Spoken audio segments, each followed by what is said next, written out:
Vous pensez tout savoir sur votre chat? Eh bien, détrompez-vous, même les propriétaires les plus attentifs passent parfois à côté d'astuces simples, mais incroyablement efficaces. Aujourd'hui, nous allons vous dévoiler 7 astuces originales pour prendre soin de votre chat. Ces conseils pourraient bien vous étonner, mais ils peuvent vraiment améliorer le quotidien de votre compagnon à 4 pattes. Prêts à découvrir les secrets d'un chat heureux? Nos chats sont des créatures fascinantes, dotées d'instincts ancestraux. Souvent, leur comportement parfois étrange s'explique justement par ces instincts. Comprendre la nature profonde de votre chat est la clé des bons soins. Parfois, de simples ajustements dans leurs habitudes quotidiennes peuvent apporter d'énormes bénéfices. Découvrons ensemble comment améliorer la vie de votre félin sans complications. Alors, notre première astuce concerne l'eau. Ça peut sembler évident, mais l'emplacement de la gamelle est crucial pour votre chat. Tout est une question d'instincts ancestraux. Dans la nature, les chats ne boivent pas près de leur lieu de chasse ou de leurs excréments. C'est un instinct de survie pour éviter la contamination. Cet instinct est resté très présent chez nos chats domestiques. Si la gamelle d'eau est trop proche de leur nourriture ou de leur litière, votre chat pourrait se sentir mal à l'aise pour boire. Résultat, il boit moins. Le manque d'hydratation est très dangereux pour leur santé. Cela affecte particulièrement les reins et le système urinaire, souvent des points faibles chez le chat. Que faire? La solution est simple. Éloignez la gamelle d'eau de celle de nourriture, et le plus loin possible de la litière. Choisissez un endroit calme où votre chat se sent en sécurité, par exemple dans une autre pièce ou à l'autre bout de la cuisine.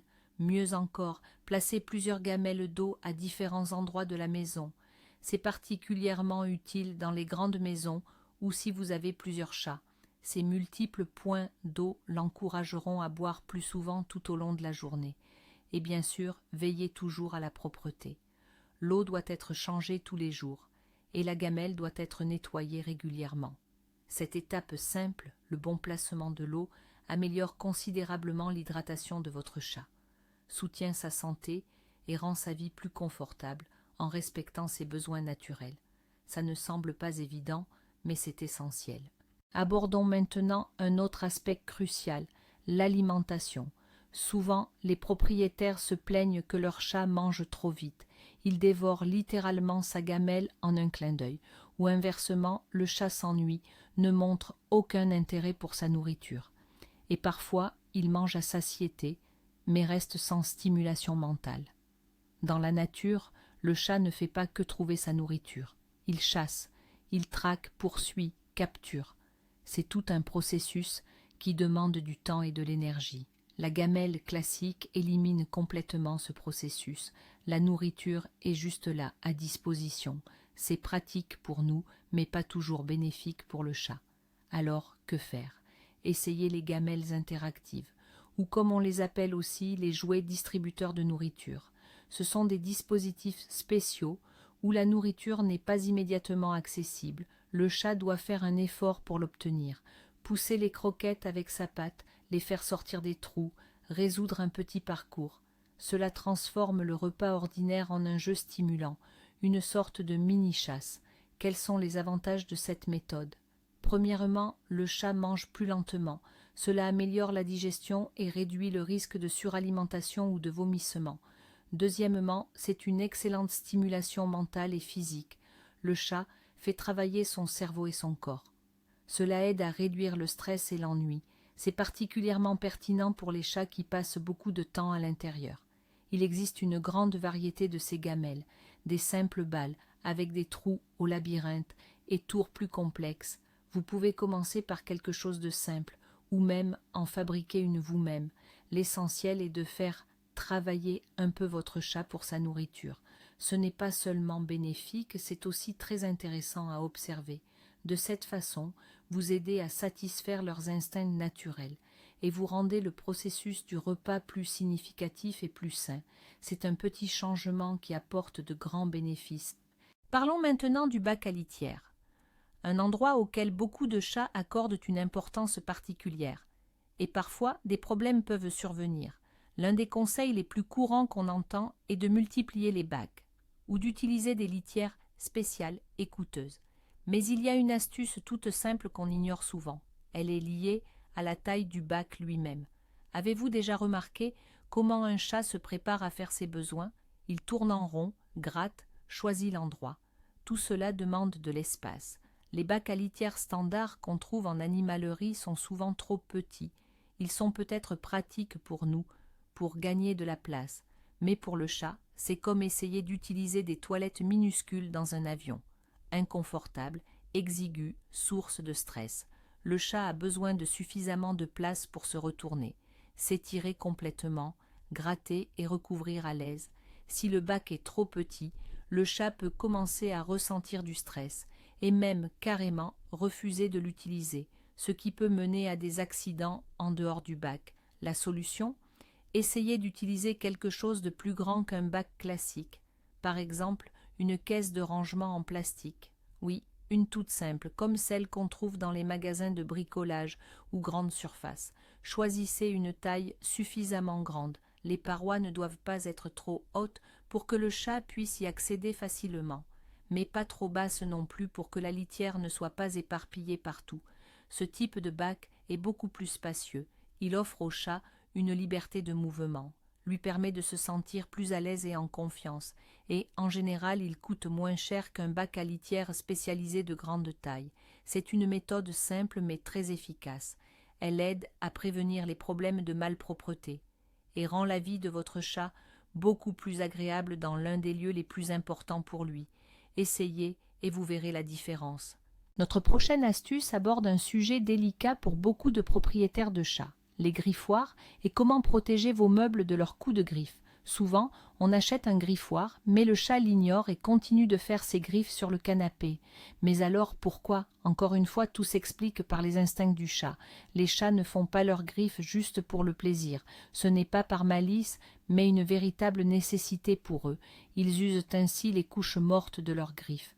Ils marquent leur territoire, laissant des marques visibles et des signaux olfactifs grâce aux glandes situées sous leur coussinet.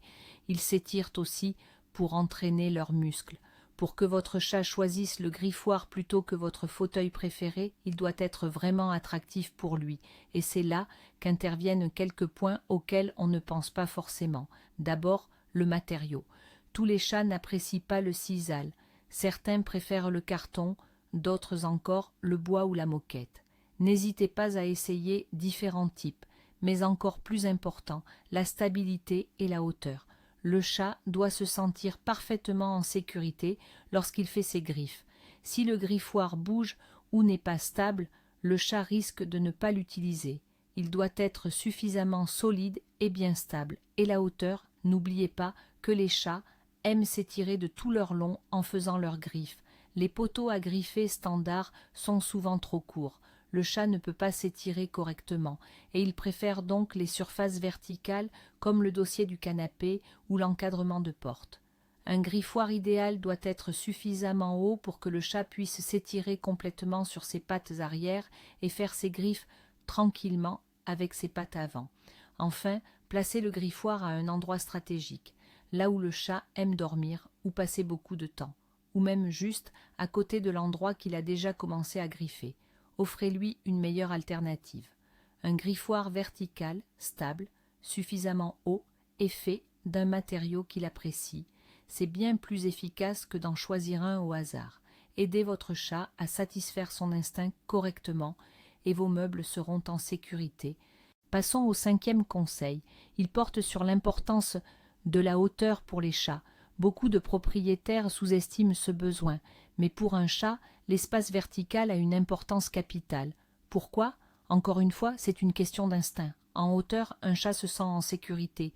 Il peut observer tout ce qui se passe d'en haut. C'est un lieu de repos idéal, un poste d'observation parfait, et même un refuge en cas de peur. Si un chat n'a pas accès à ces points en hauteur, il peut se sentir mal à l'aise, il peut se sentir vulnérable, ou simplement s'ennuyer.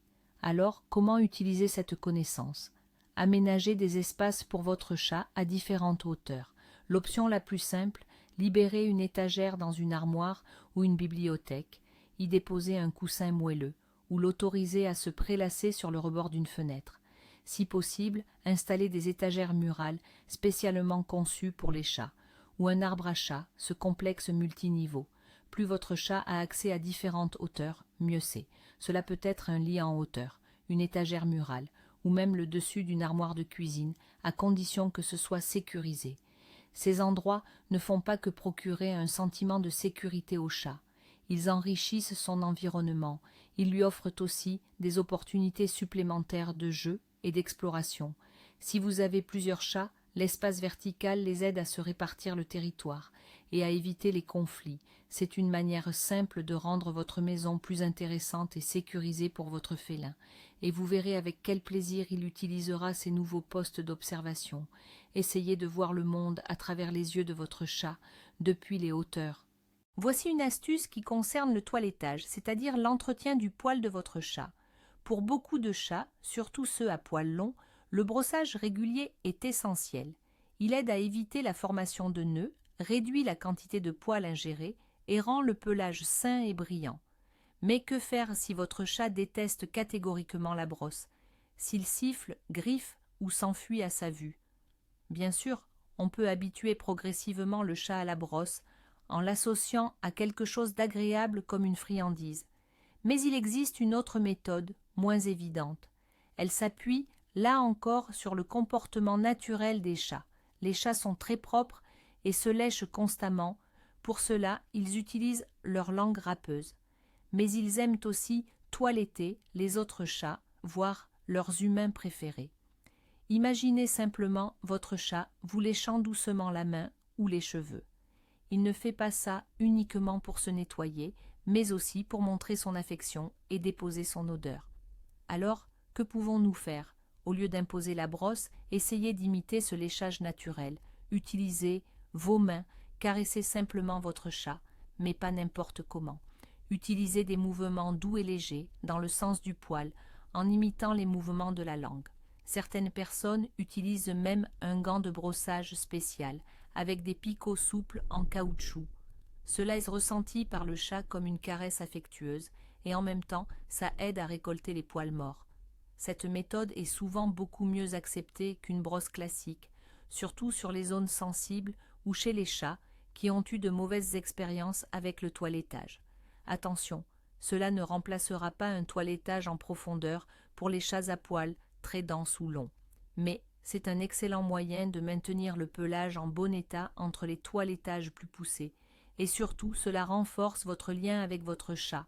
Pour lui, c'est une partie de l'interaction sociale et une marque d'affection et de soin. Alors, essayez de lécher votre chat avec vos mains. Voici la 7e et dernière astuce, et elle concerne le plus important, votre relation avec votre chat. Beaucoup de gens pensent que les chats sont difficiles à comprendre, qu'ils sont si indépendants, si mystérieux. Mais en réalité, les chats communiquent constamment avec nous. Ils ne le font pas avec des mots, mais avec leur langage corporel. En observant attentivement votre chat, vous pouvez en apprendre énormément sur son humeur, ses désirs et ses besoins. La clé est d'apprendre à lire ses signaux. Un des indicateurs les plus parlants est sans aucun doute la queue. Une queue dressée bien haut, avec le bout qui frétille légèrement. C'est un signe de joie et de bienvenue. Une queue en panache, courbée en arc. C'est un signe de peur ou d'agression. Mieux vaut rester à distance. Une queue qui se balance lentement de gauche à droite. Attention, ne confondez pas avec un chien qui remue la queue. Chez le chat, cela indique souvent de l'irritation ou une grande concentration avant de bondir. Mais il n'y a pas que la queue qui compte. Regardez ses oreilles, dressées vers l'avant, intérêt et curiosité. Plaque sur la tête, peur ou posture défensive. Orienté sur les côtés, vigilance ou irritation. Et les yeux, un clignement d'yeux lent et prolongé. C'est l'équivalent d'un baiser de confiance chez le chat. Si votre chat vous regarde dans les yeux, ferme lentement les paupières, puis les rouvre. Essayez de faire de même en retour. C'est une excellente façon de lui montrer que vous ne représentez aucune menace. Des pupilles très dilatées dans une situation calme peuvent indiquer la peur ou une forte excitation. La position du corps et la posture générale sont également importantes. Votre chat se roule sur le dos et vous montre son ventre, c'est le signe d'une confiance absolue. Attention, ce n'est pas toujours une invitation à caresser le ventre, cela peut être un piège, une posture tendue, prête à bondir. C'est la position de l'attaque ou de la défense. En apprenant à décrypter ces subtilités, vous comprendrez mieux ce que ressent votre chat et pourrez mieux réagir à ces signaux. Pour construire une relation plus harmonieuse avec elle, cela ne coûte rien, juste de votre attention et l'envie de mieux connaître votre compagnon à quatre pattes, et c'est la plus précieuse des astuces, savoir écouter votre chat dans sa langue. Voilà, nous avons vu ensemble quelques astuces peu évidentes mais très utiles. Par exemple, le simple fait de déplacer la gamelle d'eau peut inciter votre chat à boire davantage, ou encore utiliser un jouet distributeur de croquettes transformera le repas en un jeu stimulant, bon pour la digestion et pour le cerveau. Ces petits changements peuvent grandement améliorer la qualité de vie de votre compagnon et renforcer votre lien avec lui. Étonnant, n'est-ce pas? Merci d'avoir regardé cette vidéo jusqu'au bout. Si ces conseils vous ont été utiles, mettez un pouce bleu. Abonnez-vous à la chaîne pour ne rien manquer des prochaines vidéos passionnantes sur nos amis les animaux. Et dites-nous en commentaire, quelle astuce vous a le plus surpris? Ou peut-être avez-vous vous-même des secrets à partager sur les soins de votre chat?